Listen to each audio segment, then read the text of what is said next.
ప్రస్తుతం అల్లు అర్జున్ బెయిల్ సంగతి ఎంతవరకు వచ్చిందంటారు? దాని షరతులు ఏంటి? ఒకటి చెప్తా విను. నిజంగా మన 2 తెలుగు రాష్ట్రాల్లోనే ఈ అల్లు అర్జున్ గురించి ఇలా మాట్లాడుకుంటున్నాం, కానీ బయటి దేశాల్లోనూ బయటి రాష్ట్రాల్లోనూ ఆ పిల్లోడు తప్పేం లేదని అంటున్నారు అందరూ. నిన్న బోని కపూర్ గారు కూడా అదే అన్నారు. చాలామంది అరే ఇది అతను ఎలా దీనికి కారణం అవుతాడు, ఇట్స్ అన్ యాక్సిడెంటల్ సిచ్యువేషన్, ఎందుకు తను ఇంతలా ఇబ్బంది పెడుతున్నారు అని. ఇప్పుడు షరతులతో కూడిన బెయిల్ అయితే వచ్చింది. ఇంత పూచీకత్తు అని కట్టాలి, లాయర్ ఫీజులు అవి ఇవి అన్నీ కలిపి ఎంతో కొంత ఖర్చు అయితే ఉంటుంది కోర్టు వ్యవహారాలు అంటే. ఆదివారం చిక్కడపల్లికి వెళ్ళి మొహం చూపించి రావాలి అనేది ఒక రూల్.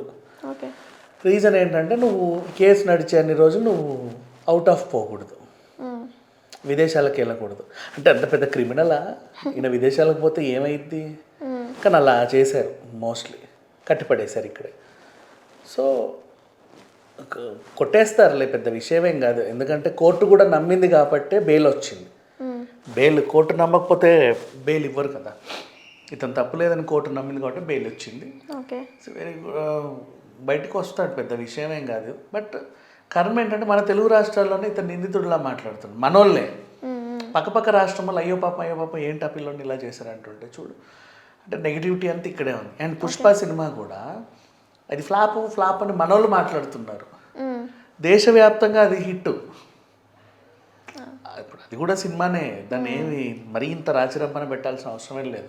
సరే ఎంతమంది ఎన్ని రకాలుగా వాగినా 2000 కోట్లకైతే దగ్గర పడిందిగా, మరి ఇంకేంటి చెప్పు. ఫ్లాప్ సినిమా అయితే 2000 కోట్ల వరకు ఎందుకు వెళ్ళొద్ది? వసూలు అయితే చేస్తుంది. సరే టికెట్ రేట్లు పెంచారు, అవును పెంచుకున్నాం. తెలుగు రాష్ట్రాల్లో పెంచారు, పక్క రాష్ట్రాల్లో టికెట్ రేట్లు ఏం పెంచలా. అక్కడ యథావిధిగా నడుస్తున్నాయి. హిట్ అయింది బీహార్లోను, కేరళలోను, అన్ని చోట్ల పుష్ప హిట్. ఓవర్సీస్లో కూడా హిందీలో అయితే రికార్డులన్నీ తిరగరాసింది. సో ఇది ఫ్లాప్ అన్న వాళ్ళు కూడా దొంగచాటుగా చూస్తున్నారు. ఇట్లా వాళ్ళు కూడా చూస్తున్నారు సినిమా, మళ్ళీ ఫ్లాప్ అంటున్నారు.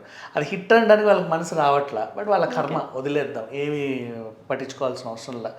దిష్టి పోయింది అనుకోవాలి అల్లు అర్జున్కి, ఇంకంత మించి ఇంకేం లేదు.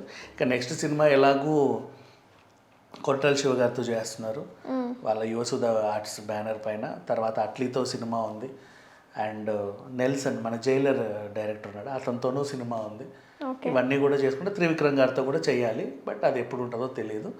ఓవరాల్గా తన లైనప్ అయితే బాగానే ఉంది. కాకపోతే ఏంటంటే కేసు నడిచే అన్ని రోజులు నేను ఫారిన్ వెళ్ళలేడు, బయట దేశాలకి ఊర్లకి ఎటన్నా వెళ్ళాలంటే చెప్పాలి. ఇక్కడ వీళ్ళు అంటే నేను వెళ్ళాలి, వీళ్ళు అంటే వెళ్ళొద్దు.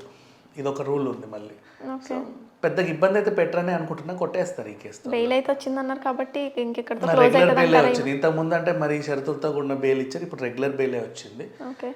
హ్యాపీగానే ఉన్నాడు. 2 షూరిటీలు సంతకాలు ఎవరో పెడితే బయటకైతే వచ్చింది. కనీసం ఎక్కడితో ఇంకా క్లోజ్ అయినట్టే అంటారా ఈ టాపిక్? అవ్వదమ్మా ఇప్పటికప్పుడు, ఎందుకంటే అసెంబ్లీలో సీఎం గారు మాట్లాడే టాపిక్ కదా, అంత త్వరగా క్లోజ్ అవ్వదు, కొంచెం పడుతుంది టైం.